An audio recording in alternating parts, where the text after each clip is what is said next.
నమస్తే, welcome to news line Telugu. ఎప్పుడెప్పుడైనా ఎదురు చూస్తున్న జూబ్లీహిల్స్ ఎన్నికలు అయితే త్వరలో రాబోతున్నాయి.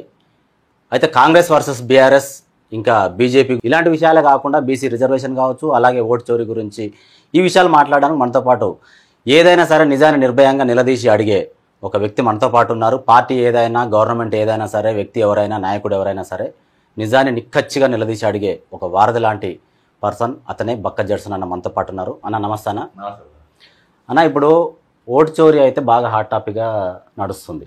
ఈ జూబ్లీహిల్స్ బై ఎలక్షన్స్లో ఒకే ఇంట్లో వెంగళరావు నగర్లో 42 ఓట్లు అని చెప్పేసి, షేక్పేట్ డివిజన్లో ఒకే ఇంట్లో 29 ఓట్లు అని చెప్పేసి దీని గురించి కూడా విచ్చలవిడిగా నడుస్తుంది. కానీ దీన్ని ఏమంటారంటే కాంగ్రెస్ వాళ్ళు బీజేపీ బీఆర్ఎస్ ఒకటైపోయి వీళ్ళు ఒక గేమ్ ఆడుతున్నారు, మా మీద ఎలిగేషన్ చేసే ప్రయత్నం చేస్తారు అని చెప్పేసి అంటారు. ఏందన్న మీ ఆలోచన ఏముంది దీని గురించి? ఇప్పుడు ఫస్ట్ దీని మీద బీజేపీ మాట్లాడాలి. బీజేపీ ఎందుకు మౌనంగా ఉన్నది? ఎందుకంటే రాహుల్ గాంధీ గారు జాతీయ స్థాయిలో ఓటు చోరు పైన కానీ కొట్లాడుతుండ్రు. ఇట్లా దొంగ ఓట్లు ఉన్నాయి, చాలా ఓట్లు ఉన్నాయి అని చెప్పేసి కొన్ని ప్రజెంటేషన్లు కూడా ఆయన ఇచ్చినప్పుడు మరి ఇక్కడ 8 మంది ఎంపీలు ఉన్నారు, 8 మంది ఎమ్మెల్యేలు ఉన్నారు. మరి వీళ్ళు ఎందుకు దీని గురించి మాట్లాడలేదు? ఎందుకు బీజేపీ వాళ్ళు సబ్జెక్ట్ తీసుకుంటలేరు? ఎందుకు వాళ్ళ స్పందన ఉంటలేదు? వాళ్ళ అభ్యర్థిని కూడా ప్రకటించింది కదా ఎట్టకేళ్లకు నిన్న. కాబట్టి ఈరోజు అవి మాట్లాడినంత వరకు వాళ్ళు ఈరోజు opposition parties key role play చేసేంత వరకు, పోరాటం చేసేంత వరకు ఇటువంటి బయటికి రావు. నంబర్ 1. ఈరోజు జూబ్లీహిల్స్ అభ్యర్థులు కాంగ్రెస్లో కూడా చాలామంది ఉండే, వీళ్ళ వాళ్ళ అన్నట్టుగా ఉండే. కాబట్టి ఇవి చేసేటప్పుడే ఎంఐఎం చాలా బలంగా ఉండే అక్కడ. వీళ్ళు వాళ్ళ జరిగిన ఓటు కానీ దీని మీద కానీ ఈరోజు మనందరికంటే ఎక్కువ బీజేపీ మాట్లాడాల్సిన పరిస్థితి ఉన్నది.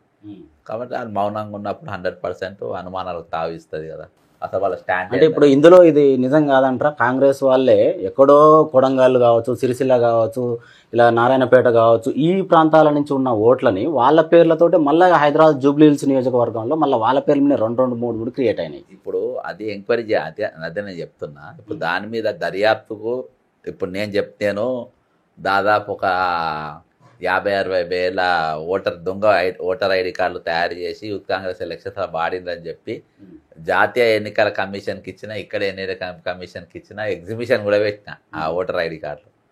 ఎవరు ఏం యాక్షన్ తీసుకోలే. అన్నీ నువ్వు అనేది 43, 45, నేను అనేది దాదాపు 1,00,000 ఓట్ల ఇవి డౌన్లోడ్ చేసిండ్రు వేరే కార్డ్స్. అయితే దాని యాక్షన్ లేదు. ఈరోజు బీజేపీ ఎందుకు బీజేపీ పోయి నవీన్ యాదవ్ మీద రఘునందన్ రావు గతంలో ఫిర్యాదు ఇచ్చిండ్రు. అది ఇచ్చింది రేవంత్ రెడ్డి డైరెక్షన్నే. అంటే ఆయనకి టికెట్ ఇచ్చుడు నాకు ఇష్టం లేదు, రంజిత్ రెడ్డికి ఇవ్వాలని రేవంత్ రెడ్డి ఆలోచన. కాబట్టి నన్ను ఎగరగొట్టాలని రఘునందన్ రావు అయితే పక్క రేవంత్ రెడ్డి మనిషే, అది ఎవరు చెప్పినా నమ్ముతారు. పోయి ఆ మన కబ్రస్థాన్ కూడా కాదు, ఈ ఓట్లు కార్డులు పంచిందని చెప్పి ఇచ్చారు. అవును. మళ్ళీ తర్వాత అభ్యర్థిగా ప్రకటించినాక ఎందుకు అభ్యర్థి కాకముందేమో ఇచ్చాడు, అభ్యర్థిగా ప్రకటించినాక రఘునందన్ రావు ఎందుకు మాట్లాడతారు దీని మీద? ఎందుకు మౌనం? అవును, దానికంటే ముందే వాదించడం జరిగింది, కేసు ఫైల్ చేయడం జరిగింది. అంటే నవీన్ యాదవ్ టికెట్ రాకుండా ప్రయత్నం చేసిండు ఆయన రేవంత్ రెడ్డి డైరెక్షన్లో. టికెట్ డిక్లేర్ అయినాక ఇక దానికోసమే కదా మేము కొట్లాడింది అన్నట్టు ఇక సైలెంట్ అయిపోయాం. కాబట్టి ఈరోజు అన్ని పార్టీల కంటే కేంద్రంలో ఉన్నది ఈరోజు బీజేపీ ప్రభుత్వం. వాళ్ళు ఇండిపెండెంట్ పవర్స్ ఎంత ఉన్నప్పటికీ ఎలక్షన్ కమిషన్ అనేది ఈరోజు బీజేపీ కనుసనలే పనిచేస్తుంది. వాళ్ళ ప్రెస్ మీట్లో చూసినా ఏవి చూసినా. కాబట్టి ఈరోజు వాళ్ళు ఎందుకు సైలెంట్గా ఉన్నారు? వాళ్ళు పోరాటం చేయాలి, వాళ్ళు మాట్లాడాలి, వాళ్ళు వీటిపైన జరిగిన ఓట్ల తతంగం ఏందో వాళ్ళు నిర్భయంగా బయట తీయాల్సిన అవసరం ఉంది. వాళ్ళు మౌనంగా ఉండడం ప్లస్ ఈరోజు అనేకమైన అనుమానాలకు ఈరోజు తావిస్తుంది. ఇప్పుడు మన కాంగ్రెస్ పార్టీ అధ్యక్షుడు రాహుల్ గాంధీ ఎక్కడికి వెళ్ళినా రాజ్యాంగాన్ని చేతిలో పట్టుకొని వెళ్ళి ఓటు చోరీ గురైందని చెప్పేసి మొత్తం దాని గురించి కొన్ని రాష్ట్రాలు కూడా తిరిగింది కూడా మనం గతంలో చూసినాం. ఆంధ్ర కావచ్చు, తెలంగాణ కావచ్చు, బీహార్ కావచ్చు. ఇప్పుడు మళ్ళీ ఇదే విషయంలో మన హైదరాబాదు, తెలంగాణలో జూబ్లీహిల్స్ నియోజకవర్గంలో జరుగుతుంటే దీని గురించి ఒక మాట కూడా ఎక్కడ మాట్లాడకపోవడం, రేవంత్ రెడ్డి అయినా సరే పార్టీకి సంబంధించిన సీనియర్ నాయకులైనా అసలు స్పందించకపోవడం బట్టి ఏమంటారు మీరు? ఈరోజు ఏమున్నా వాళ్ళు రాహుల్ గాంధీ సరే ఆయన రాజ్యాంగం పైన పట్టుకొని తిరగడం, నేను కూడా ఇది చేసిన రాజ్యాంగం ఓ చేతిలో పట్టుకుంటావు, ఇంకో చేతితోని 89 కేసున్న క్రిమినల్ను ముఖ్యమంత్రిగా చేస్తావు అని చెప్పి మేము మాట్లాడిందే. ఈరోజు ఇక్కడ నువ్వు అనేకమైన హామీలు ఇచ్చిండ్రు, నువ్వు వచ్చినావు, ఆ హామీలు తుట్టు పొడుస్తుంటే ఒక రోజు వచ్చి పరిశీలించావని మాట్లాడు. ఇప్పుడు వేరే వాళ్ళు ప్రతిపక్షాలు ఎప్పుడైనా ఎలిగేషన్ చేసినప్పుడు మాకు ఎలాంటి తప్పు లేదని చెప్పేసి వచ్చి దాని గురించి ప్రజలకు తెలియజేసే వాళ్ళకు బాధ్యత లేదు. వాళ్ళకి ఎందుకు చెప్తారబ్బా? వాళ్ళు చేయలేదు, మేము దొంగతనం చేయలేదు. టీఆర్ఎస్ పవర్ ఉన్నప్పుడు చేసేంత చేయలే కదా. అధికారంలో ఎవరు ఉంటే వాడు 100% పవర్ అనేది మిస్యూజ్ చేస్తారు, అలా డౌటే లేదు. అలా ఎవరున్నా వాళ్ళు ఇవాళ ఆపోజిషన్ ఉన్నప్పుడు నీతులు చాట కానప్పుడు నీతులు మాట్లాడతారు, చాట అయినప్పుడు ఏమంటే అవి చేస్తారు. కాబట్టి ఇప్పుడు వాళ్ళ ప్లస్ అవుతుంది, ఆ 43 ఓట్లే ఉన్నాయి, ఆ 43 ఓట్లు వాళ్ళు పడుతున్నప్పుడు వాళ్ళు ఎందుకు మాట్లాడతారు? ఇప్పుడు వాళ్ళు ఏమంటుందంటే వాళ్ళ కిరాయికి ఉన్న వాళ్ళు కూడా ఉన్నారు. అయితే నేను అది చెప్తున్నా, ఈరోజు ఎన్నికల కమిషను ఈ బాధ్యత ఎవరిదంటే ఎన్నికల కమిషన్ది, బీజేపీ ఎంపీలది. వాళ్ళు ఆ సబ్జెక్ట్ పైన గట్టిగా మాట్లాడలేదు. బీజేపీ వాళ్ళు ఎందుకు మాట్లాడతారు అనేది నా ప్రశ్న. రూలింగ్ నీకంటే నాకంటే ఎవరైనా మాట్లాడితే దానికి విలువ ఉంటుంది, దాని మీద ఎంక్వైరీ జరుగుతుంది అంటే బీజేపీ వాళ్ళే. బీజేపీ వాళ్ళకి అభ్యర్థి ఉంది కాబట్టి వాళ్ళు మాట్లాడారు కదా. ఇప్పుడు బీజేపీ అభ్యర్థిని ప్రకటించింది లంకల దీపక్ రెడ్డికి, ఓకే చేశారు, ఫైనల్ అయిపోయింది. కానీ అతను కూడా చెప్తున్నది ఏంటంటే రీసెంట్గా ఒక ఇంటర్వ్యూలో ఒక ఛానల్లో, మేము గతంలో 3rd పొజిషన్లో ఉన్నప్పటికీ ఇప్పుడు 1st పొజిషన్కి వచ్చే అంత మాకు ఉంది అని చెప్పేసి. అయితే తిరిగి జర్నలిస్ట్ అడిగిన ప్రశ్న జర్నలిస్ట్ అడిగింది ఏంటంటే, మీరు ఎప్పుడైనా సరే ముస్లిమ్స్కి యాంటీ ఉంటారు, మైనార్టీస్కి యాంటీ ఉంటారు, మీరు కొన్ని ధర్మాలు అని చెప్పేసి అవన్నీ ఇవన్నీ మాట్లాడడం వల్ల వాళ్ళు కంప్లీట్గా ఎక్కడికి వెళ్ళినా భారతదేశం మొత్తం మీదట బీజేపీ వర్సెస్ మైనార్టీ అంటే ముస్లిమ్స్ అంటే ఫుల్ ఆపోజిట్, మీకు ఒక్క ఓటు కూడా పడదు అని అడిగిన ప్రశ్నకు లేదు వాళ్ళలో కూడా మాకు సపోర్ట్ ఇచ్చే వాళ్ళు ఉండరు, 3 తలాక్ విషయంలో కావచ్చు, ఇలా కొన్ని వాళ్ళకి మేము సపోర్ట్ ఇచ్చిన విషయంలో మాకు కూడా వేసే అవకాశం ఉంది, ఖచ్చితంగా వేస్తారు, మాకు అంత నమ్మకం ఉంది, మేము 1st పొజిషన్కి వస్తాం, ఈ నవీన్ యాదవ్ లేదు, మాగంటి సునీత లేదని చెప్పేసి కూడా ఓపెన్గా చెప్తున్నాడు. ఏం లేనోలే అంత చెప్తే ఉన్నోళ్ళు ఇంకెంత చెప్పాలి. 1st పొజిషన్కి వస్తాం, మాకు అంత బలమైన నమ్మకం ఉందని అంటున్నాడు. చెప్తారబ్బా, కౌంటింగ్ రోజు మళ్ళీ వేరే చెప్తారు. ఎందుకు అక్కడ బీజేపీ అనేది పోటీలో కూడా లేదు, పోటీయే లేదు. బీఆర్ఎస్ వర్సెస్ కాంగ్రెస్ నడుస్తుంది, వాళ్ళిద్దరి మధ్యలోనే తగ్గఫర్ ఉంటుంది, ఎవరో బయటపడతారు కానీ వీళ్ళకి అవకాశం లేదు. ఇప్పుడు కాంగ్రెస్లో సీనియర్ నాయకులు ఎంతోమంది ఉన్నారు. ఫస్ట్ అంజన్ కుమార్ యాదవ్ అని చెప్పేసి కూడా పేరు బయటకు రావడం జరిగింది. కానీ సడన్గా ఏం జరిగిందో తెలియదు, యూటర్న్ తీసుకుంది, నవీన్ యాదవ్ మీదకి వెళ్ళిపోయింది, యంగ్స్టర్ అని చెప్పేసి. నవీన్ యాదవ్ పేరే ఉంది, ఎందుకంటే నవీన్ యాదవ్ గతంలో 40,000 అంటే అంజన్ కుమార్ యాదవ్ ట్రై చేసిండు, కానీ నవీన్ యాదవ్కు గతంలో 40,000 ఓట్లు వచ్చినాయి అని చెప్పి ఆయన రేవంత్ రెడ్డికి ఇవ్వాలని లేకుండే. రేవంత్ రెడ్డి ఏం చేసిండంటే ఆయనకు వీళ్ళందరికీ తాకట్లు పెట్టించి ఈయనకి ఇవ్వాలని చూసిండు, రంజిత్ రెడ్డికి ఇవ్వాలని చూసిండు. రంజిత్ రెడ్డి ఏంటంటే ఇక లియానియో కానీ ఇవన్నీ పైరవికారుడు రంజిత్ రెడ్డి రేవంత్ రెడ్డికి, కాబట్టి ఆయనకి ఇస్తే బాగుంటుంది అని, ఎందుకంటే ఎంఐఎం సపోర్ట్ ఉంది, గెలిచే సీట్ ఏదో మావోడు గెలవాలి అనే ఉద్దేశంతో చూసిండ్రు. ఇది మీనాక్షి నటరాజన్ ఎందుకంటే కాంగ్రెస్లో ఉండొచ్చినాను కాబట్టి మీనాక్షి నటరాజన్ సర్వే చేయించుకుంది, ఆమె 4 సర్వేలలో నవీన్కు ఫేవర్గా వచ్చింది కాబట్టి నవీన్కి ఇచ్చారు. 3 పేర్ల మీదే చేయించారు సర్వే, ఒకటి ఈయనది, ఇంకోటి బొద్దురాము అని, ఇంకోటి బిఎన్ రెడ్డి, 3 పేర్లు చెప్పిస్తే ఎక్కువ నవీన్ యాదవ్కు ఇది చేశారు, తర్వాత ఇది చేశారు. ఇప్పుడు మీరు రేవంత్ రెడ్డి గారు ఎక్కువ పర్సంటేజ్ రంజిత్ రెడ్డికి ఇప్పించే ప్రయత్నంలో కొంత విఫలమైంది అంటున్నారు. అంటే ఎంతసేపున ఆయనకే ఎక్కువ మక్కువ చూపిరు అని చెప్పేసి చెప్తున్నారు.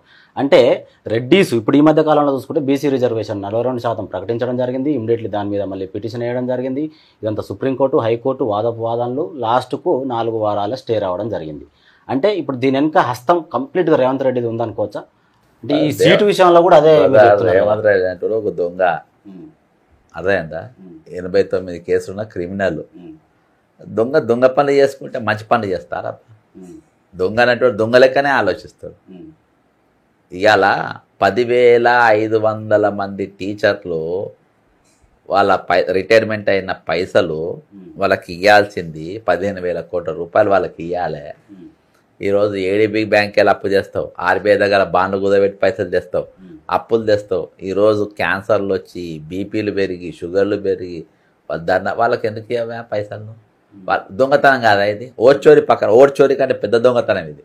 వాళ్ళు జీపీఆర్ కింద 35 ఏళ్ళు నీ దగ్గర పైసలు దాచుకుంటే ఆ పైసలు మొత్తం నువ్వు ఎత్తుకపోయి కాంట్రాక్టర్లు ఇచ్చుకొని ఈరోజు వాళ్ళను మోసం చేసి వాళ్ళకి ఇవ్వాల్సిన డబ్బులు ఇవ్వకుండా ఈరోజు వాళ్ళు హరగోస పడుతుంది. ఈరోజు మరి వాళ్ళకి ఎక్కడి చిత్తశుద్ధి? అందులో కమిషన్ రావు.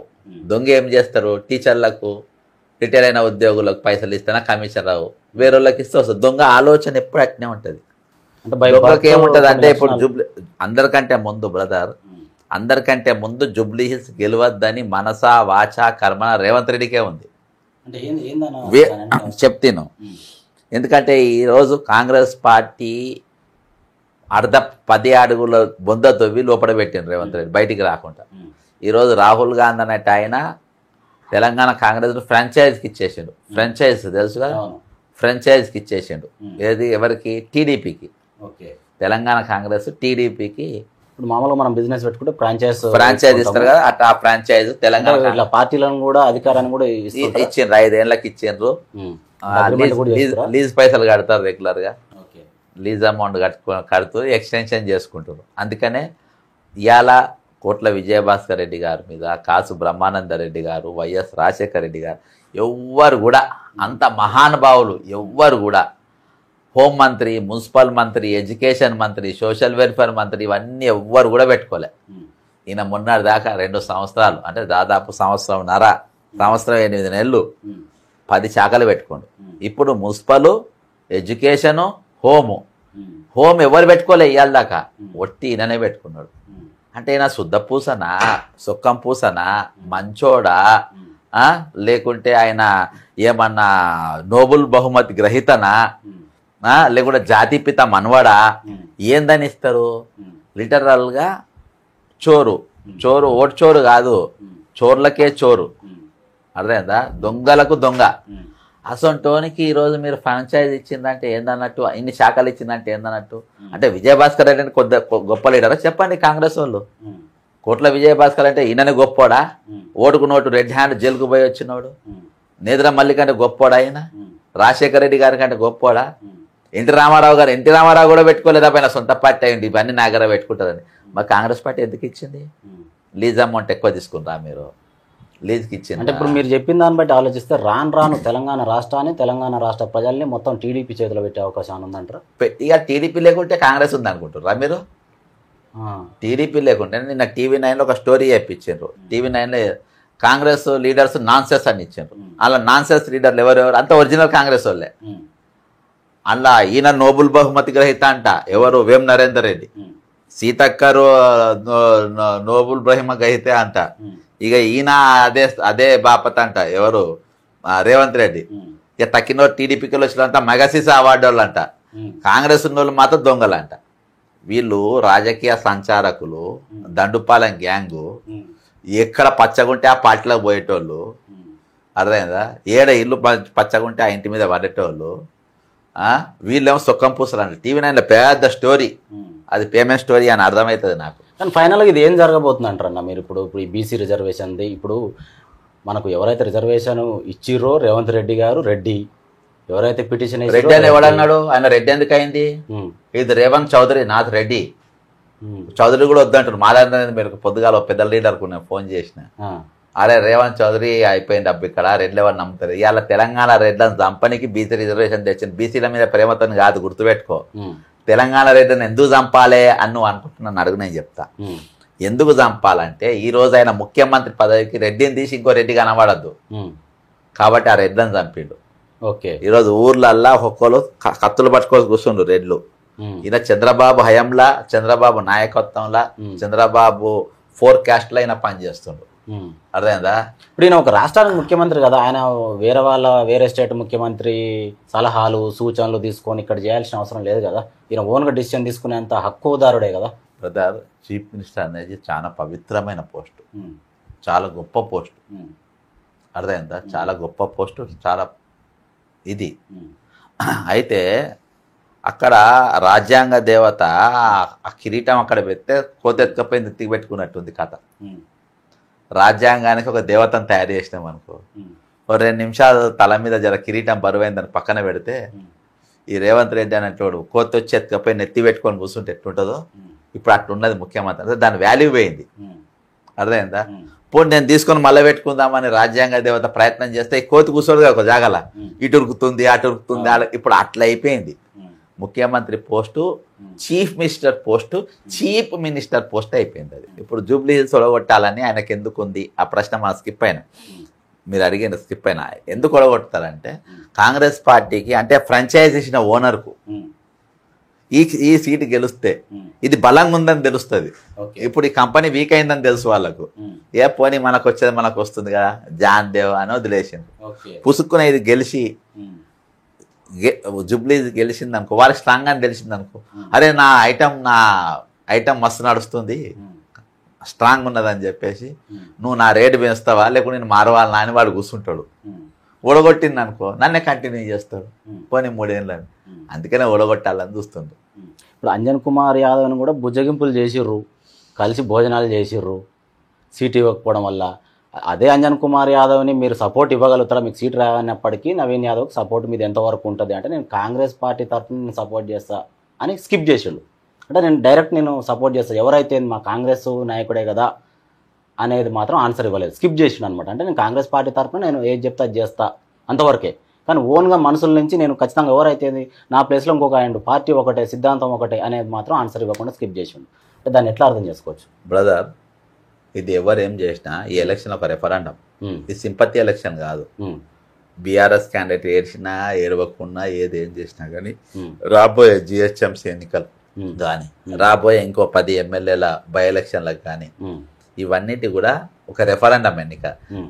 రేవంత్ రెడ్డి పరిపాలన అంతే కదా. ఇక్కడ రేవంత్ రెడ్డి వర్సెస్ కేసీఆర్ ఫైట్.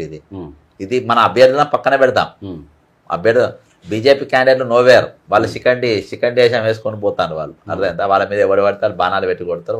వాళ్ళ పోటీలో కూడా లేదు. వీళ్ళిద్దరు ఇవాళ రేవంత్ రెడ్డికి 101% ఇది రెఫరెండం.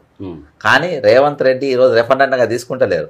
నేను ఒడగొడతా అని తీరుస్తుంది, నా దగ్గర తీసేది లేదు కదా, నన్ను చేసేది ఏం లేదు. ఎందుకంటే ఈరోజు మందు తాగిన ఏనుగు లెక్క హైడ్రా ఏడ పడితే ఏ ఇండ మీద పడితే సీక్వెన్స్లో పోతలేదు. ఎక్కడ పడితే ఏ ఇల్లు కనబడితే ఆ ఇల్లు కూడా కొడుతుంది. కానీ దానికి ఫీడింగ్ ఇచ్చారు. మల్లారెడ్డి కాలేజ్ కానీ లేకుంటే ఫాతిమా కాలేజ్ కానీ ఇటువంటి ఎంఐఎం కాలేజీలు కానీ ఇవి కూలగొట్టకుండా నీవు ఉండాలి అని చెప్పి హైడ్రాకు కొంచెం కీ ఇచ్చిండ్రు, కొన్ని కూలగొట్టకుండా. దీని వెనక ఏంది అసలు నిజాలు ఏందంటారు? రియల్ ఎస్టేట్ వాటిని సరే ఇప్పుడు FTL పరిధిలో ఉన్నా బఫర్ జోన్లో ఉన్నా సరే హైడ్రా అనేది తీసుకురావడం జరిగింది. ఎక్కడైనా సరే ఎంత పెద్ద నాయకుడైనా సరే ఎంత పెద్ద బ్యాక్గ్రౌండ్ ఉన్నా కూల్ చేస్తామని చెప్పిన సందర్భం కూడా ఉంది. కానీ వీటిని ముట్టుకోకపోవడానికి అసలు ఏంది? అసలు పదిరెడ్డి ముట్టుకోలేదు, పోయి కోర్టు స్టే తెచ్చుకున్నాడు. కోర్టుకు పోయి మా తమ్ముడు ఒక విధవ పనికి మళ్ళీ జీవో తెచ్చిండు, నా ఇల్లు హైడ్రాల్ లేదా అని చెప్పి కూలగొడితే స్టే తెచ్చుకుండు, ఆయన ఇల్లు కాపాడుకుండు. తక్కిన అన్ని బిగు బడుగులు అందరి కూడా ఈరోజు కూలగొట్టిండ్రు. వాళ్ళు కూలిపోయిన ఇళ్ళకు చాలామంది ఈరోజు ఈఎంఐలు కడుతున్నారు. వాళ్ళు ఇప్పుడు రేపు ఈయన మళ్ళీ గెలుస్తే మళ్ళీ అవకాశం అయితే మాది ఇదైతే బీఆర్ఎస్ ప్రచారం అదే ఉంది. జూబ్లీస్ కాంగ్రెస్ గెలిస్తే ఇక్కడ మీ బుల్డోజర్లు వస్తాయనే ప్రచారం పెట్టారు.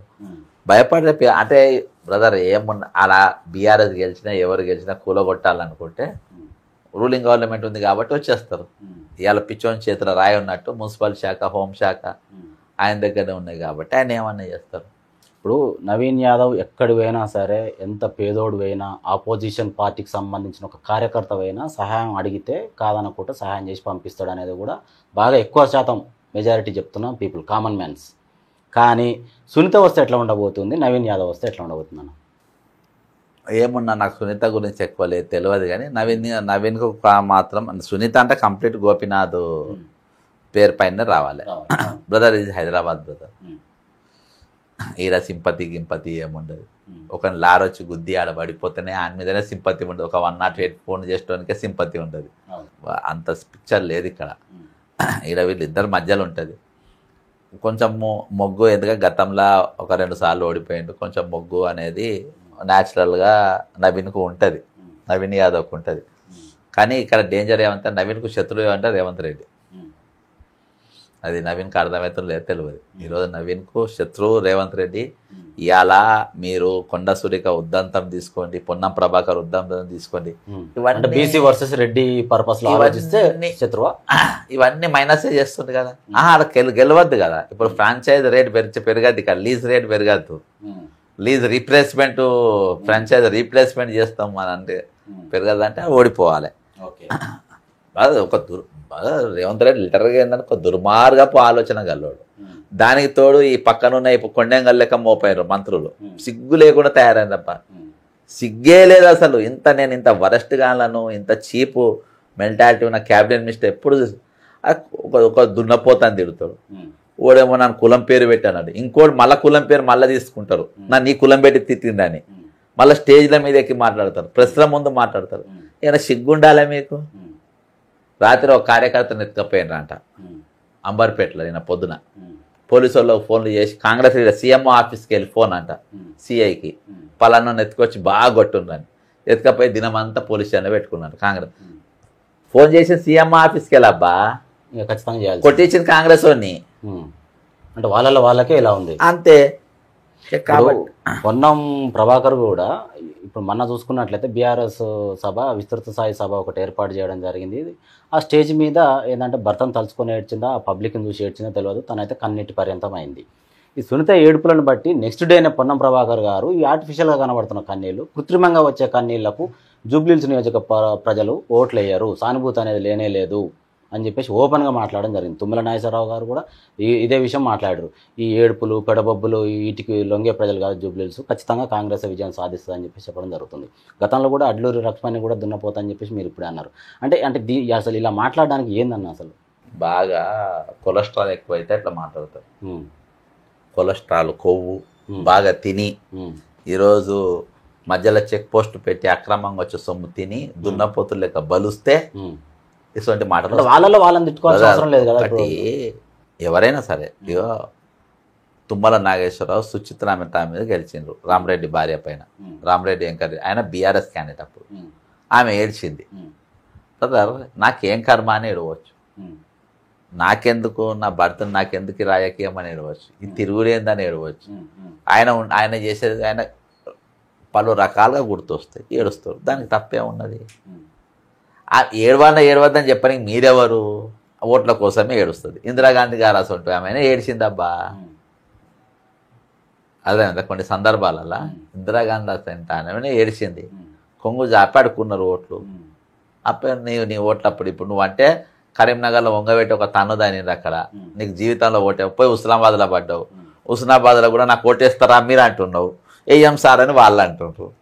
మరి నీ లెక్క ఊరు పోయి తిరగలేరు కదా. ఈ సీట్లు ఎప్పుడైనా వాళ్ళ కుటుంబస్తులకు ఇచ్చింది ఎందుకంటే వాళ్ళకి ఆ పార్టీ జెండా మోసిందని కాదు, ఈయన ఆ ఇంట్లో ఉన్నాడు, ఆ ఇంటి కుటుంబ సభ్యుడు కాబట్టి ఆయన రిఫ్లెక్షన్ వీళ్ళ పైన ఉంటుంది, ఆయన పోయింది కాబట్టి వీళ్ళ కోట్లు వస్తాయి అని చెప్పే కదా.